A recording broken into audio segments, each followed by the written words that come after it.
Hi, Dan. Hey, Hunter. What's going on? What's new? I'm just sitting here waiting to hear what you have to say. How about you? Oh, I just thought, this might be a great time to try something new here at the Hubbubbery. I like trying new things. Yeah, we're the kings of new. Great. What do you have in mind today? A little something I think we're going to call the B-side. B-side. The B-side. Okay, what does that mean? Well, okay, so the B-side is this is a moment where we sort of pause and take time to kind of celebrate and appreciate maybe some of the people on the fringe of a lot of what we talk about and appreciate here. Whether they're character actors or bit players, but people who, when you see them, there's something about them, you're like, there's something that seems very familiar, but... Like that guy. That guy, that's perfect, yeah. Like that guy. That's the kind of the reaction. So we want to take that time and sort of give them their chance, their time to shine, their moment, and celebrate them. Because, everybody could say, Brad Pitt, or George Clooney. Everybody can say that. Yeah. And they'll say it just Brad like that, Pitt's, too. George Clooney, everybody. Yeah, your Pitts and your Clooney. Yeah. But the people we want to talk about are the people, they're sort of the backbone of a lot of what we enjoy here, which are, the unknown, the lesser known, and the forgotten. Okay. Of the Hubbubbery. I like it. So who do we got up first today? Well, first one, I'm a little excited here to tell you about one Tom Atkins. Wow. Well, he has to be important if he has his own action figure. Tom Atkins isn't a household name, but for horror and genre fans, he's royalty. With his gruff charm and rock-solid presence and instantly recognizable mustache, he's become the unsung anchor in countless cult classics. Whether he's playing a grizzled cop, a flawed father, or the guy in town who actually believes something weird is going on, Atkins brings grounded weight to even the most outrageous premises. All right, so Dan, why does he stand out? Well, there's a few ways you could stand out. Tom Atkins always plays it straight. No matter how bonkers the movie is, he gives it gravity. He radiates blue-collar authenticity and feels like someone you just kind of know, which makes his presence in supernatural or sci-fi plots that much more effective. That's true. He's also genre loyal. Horror, thriller, sci-fi, Atkins makes a home in the weird and wonderful. He's never chasing prestige, but he's always elevating the material. That's right. He's become a conventional hero. Appearances on the horror con circuit have only grown his legend among fans. And most importantly, the stash. It's iconic. A stash is stash. The kind of facial hair that tells you this man means business. When it's missing, like a Creepshow, you know something's off. Mm-hmm. Also, he's inexplicably a ladies' man. Part of his on-screen mystique is that despite his grizzled demeanor, women often fall for him instantly. In today's light, the age gap in The Fog and Halloween 3 might raise a few modern eyebrows, but it's undeniably part of his B-side legacy. Let's talk about some of his highlights. Yeah, so 1980, The Fog. As Nick Castle, he's the rugged everyman who helps unravel the ghostly mystery in John Carpenter's Seaside Spookfest. Also, somehow a ladies' man, his character hooks up with Jamie Lee Curtis's much younger hitchhiker within hours of picking her up. This is a movie that it took me years and years to really appreciate, which is kind of strange because I love pirates. We've talked about this. Mm-hmm. But I don't know if I just didn't watch it when it came out or never really gravitated towards it. It's John Carpenter. You got Jamie Lee Curtis, you got Adrienne Barbeau, and you've got Tom Atkins and Hal Holbrook. Stepping back just a little bit, the premise behind The Fog is you have this supernatural fog that kills people. Is that kind of the gist of it? It is fog. I mean, I don't think the fog itself kills you. I think the fog sort of is the transport or the mechanism that rolls in, and with the fog rolls in some old-timey, angry sailors. Yeah. Who there was some sort of, there's a history to it. You see, again, this is one of those movies is like when it came out, I was like, And I remember even thinking, it's not that scary, but I enjoy it a lot more now than I used to. But yeah, the spooky fog comes in. Mm-hmm. Spooky fog brings spooky undead sailors, on like a ghost ship. Mm-hmm. I mean, again, this all sounds amazing. Along the way, you've got Tom Atkins, picking up hitchhiking Jamie Lee Curtis. They have a thing. Yeah. It seemed weird back then. Yeah. It doesn't necessarily seem appropriate now. Different time. Yeah. You know, it was the 80s. Well, it was really probably the 70s when they shot that. You know, it was the 70s. Hey, you know. Yeah. Yeah. Right. I mean, You're wearing like mustaches. right. Yeah. I mean, you know, having a stash. Yeah. It was like was the thing. You had to have a stash. In fact, And all Tom the young Atkins, ladies fell for you. they did. You know, you had a stash. It was like, you know, Burt Reynolds, Yeah. stash. Yeah. You know, Be careful with that. Yeah. It's a deadly weapon. Tom that stash. Selleck, stash. But you know who had the stash to rule? Yeah, Tom Atkins. That's right. Yeah, you can watch out. You can watch out what's in that fog because that might get you. Yeah. But you know what's not going to get you? Tom Atkins. Yeah. And his mustache. No. 1981, Escape from New York. John Carpenter again. He's got a small role. He nails the gritty military authority vibe with just a few lines. This Classic. is not Escape from L.A. No. This is Escape from New York. Which, you know, I mean, Escape from LA it's... Well, you know, the biggest reason, the biggest problem with Escape from L.A. is Tom Atkins. No Tom Atkins. Ooh. Actually, that's probably why it just doesn't feel the same. Even though it's kind of the same movie. Yeah. And a lot of the same sort of like motifs. Uh-huh. Kurt Russell wearing the same outfit. Yeah. Impressive, by the way. But, no... Yeah, no. So who does Tom Atkins play in Escape from New York? And Escape from New York, it's a bit part. You know, he works for the man, meaning Lee Van Cleef. Sure. He's always the man. Yeah, he's always the man. I mean, you can't go wrong there. Lee Van Cleef, you know, Good, the Bad, and the Ugly, just by itself. Right. But yeah, he has a bit part. He's part of the team that is requesting Snake Plissken maybe lend some of his skills to go retrieve the president on Prison Island. It's a standout performance. It's another one of those moments. He's just so natural, so conversational. It just feels like you're like, you know, I think I would like this guy. Although I'm not necessarily on board with his tactics or how they're handling recruiting Snake because they kind of, you know, trick him a little bit. But one of those early moments when you're like, that guy's got something and it's growing on his face. Yep, he has it. I don't know what that might be. But it's something like on the upper lip or not sure. I know it's itchy. Huh. Right? Yeah, well, I would think. I'm not sure. I don't have one myself. Yeah. But I just only imagine. I mean, if I were to have one, I think it'd just itch like a son of a gun. Mm-hmm. It would. It would. Right? Yeah. And then 1982, Creepshow. Memorable as the abusive father in the opening segment. One of the few times he actually appears without his signature mustache, making it his own version of Evil Atkins. That's kind of think Evil Spock, but in reverse. Yeah.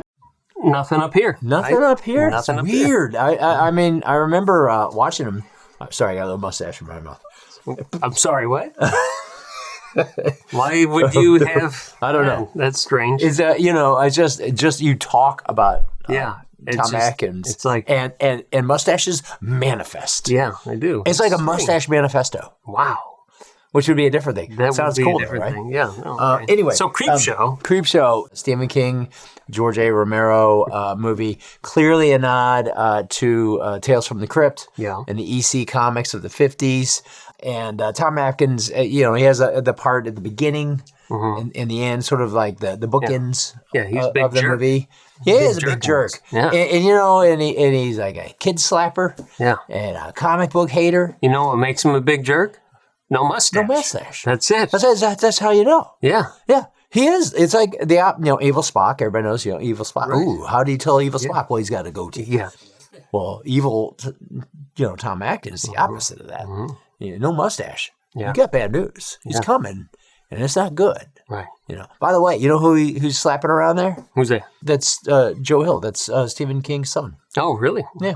Interesting. Who has gone on to be a very successful author in his own right. Probably because mustacheless Tom Atkins smacked him. Probably. Tom Atkins without his stash is like Samson getting his hair chopped off. His power is gone. Yeah. And it looks weird. It does. And I'll say the same thing. I know Tom Selleck has done many, many shows and movies without his mustache, and every single time I see it, I'm like It's walking up to disconcerting. the screen and I go like that. Yeah. Don't do that to me, though, because that's just, it makes me uncomfortable. Yeah, well, it is weird. I mean, I don't know how many times I've told you not to do that because you keep doing it. Okay, that's enough. The big one, Halloween 3, 1982, Season of the Witch. This is the crown jewel of his B-side career. Atkins is the unlikely leading man, saving the world from killer Halloween masks and androids. He also seduces a woman nearly half his age with very little effort. It's iconic and, in retrospect, a little eyebrow-raising. Hey, you know what? What? Halloween 3, Season of the Witch. Yeah, that's That a is- big Tom Atkins one. Oh, right? it is Tom Atkins through and through. Yeah. This is like the Tom Atkins show. Halloween 3. You know, unfortunately, it shouldn't be Halloween 3 because it has nothing to do with the Michael Myers tale. So how did that come to be exactly? They made the first movie and then they made the second one, and Carpenter, he was like, I don't really make a second one. Yeah. And then they were all excited about doing this one, and they wanted to call it Halloween Season of the Witch. And what they were going to do is, instead of focusing on Michael Myers time after time, they were going to create an anthology series. So every Halloween, there could be a new Halloween movie. So this one, which was a self-contained movie, would be called Season of the Witch. Doesn't really have, it's sort of, I guess, I mean, in hindsight, it does kind of work with the plot of the movie. It is about witchcraft and black magic and old world magic. But it's one of those movies that, at the time, man, it made people angry. People did not like it. Because they were expecting a true Halloween movie. Yeah. They even have a scene in the movie that almost feels a little forced in there, where a killer comes in and takes care of a lady and does a thing with a drill, and it's just a kill. Yeah. They put a kill in there, and it feels sort of like tossed in there just to appease the people who are like, "Where's Mike Myers?" Yeah. Yeah, it didn't really fit. Yeah, so. And it's unfortunate because the movie didn't really take off at the theater once people caught on. Yeah. But Tom Atkins is in it. So, there was, I think everybody, just universally, we all felt torn. It's like, it doesn't have Michael Myers, but it does have Tom Atkins. Yeah. And he's a doctor and kind of a detective. First, he's a doctor. He's got his lab coat on. He's helping out the patients in this hospital. Well, there's hardly any patients. I mean, it's a fairly empty hospital. It's a hospital. Yeah. That's why he's able to go to the bar, next door, the town, the town tavern. Lunch break. Yeah, exactly. Go over, cut loose for a little bit. Yeah, go back to work in the afternoon. Yeah, go back in, No big deal. Hang out with the night nurse. Yeah. He gives her a smack on the bottom because, Tom Atkins. Tom Atkins, the mustache is like some sort of like, Yeah. Look Look at me. And then decides that he's going to go solve the mystery of the Silver Shamrock factory. It's a goofy movie. It's a fun movie. Yeah. And honestly, today it has this sort of new audience and new appreciation. It keeps getting released in special editions and 4K editions. And you know why? Because you cannot see this in the highest definition possible. That's true. 8K. You gotta see all the when hairs. that's like when 8K is like the big thing. Yeah. We're all like, oh, okay, get the 8K edition of this. Yeah. Yeah. I'll be first in line. Yeah, Season of the Witch. Yeah, I'll be first in line. Gotta see those hairs. Yeah. Yeah. Give me that mustache in all of its glory. So 1986 moved on to Night of the Creeps. Delivers one of the greatest character intros of all time. Thrill me. You know what? There's his action figure. Yeah. Never seen this one. Have not seen Night of the Creeps. How is that possible? Let me just venture a guess. Is it at night? Yes. And are there like creeps? There you go. It feels like I've watched it already. Yeah. So tell me a little about Tom in this movie. He plays a grizzled, believe it or not, detective. By the way, he has an overcoat, as most grizzled detectives do. Oh, yeah. Yeah, as you see Right from there. the action figure. In fact, how many action figures do you know that have a bottle of beer and an overcoat. Tom Atkins. A Tom Atkins action figure. That's right. Nobody else. I don't think. Yeah. No. Why? You know would why? You know, because how many action figures do you know of that has such a prominent mustache? Just the Tom Atkins. Exactly. He's That's the right. man. He's the man. This movie, you know, it's sort of a dark comedy. It is funny, and it's really well done. It did well. It did okay when it came out, but now it's pretty widely liked. A lot of people really appreciate it. It's just a lot of fun. And he has a catchphrase. And you know it's a catchphrase because he says it like 20 times in the movie. It's got to be really good. Thrill me. Thrill me. Thrill me. Thrill me. Thrill me. Who does he say this to? What kind of character? He says it when he answers the phone. Oh. He picks up the phone and he, thrill me. Yeah, I know. In hindsight, it's weird. In fact, you know, if you try it now, Yeah. you know, it would You'd just be arrested. Yeah. You'd have someone coming to your house. Although, I actually think now with all of these unsolicited calls and unknown caller, I think I'm going to start doing it. Yeah. Just say, thrill me. Thrill me. And when they say, hey, you know, you could lower your interest rates, I will continue to say, thrill me. And then I'll hang up. Okay. Yeah. Life advice from Tom Atkins in Night of the Creeps. Yeah. You know what? And I highly recommend that you maybe grow a mustache just for this. Yeah. Hey, you got a little something on your face there. Yeah. Yeah. You got it. Okay, good. In 1988, he was in Maniac Cop as the hard-boiled detective chasing down an undead killer cop.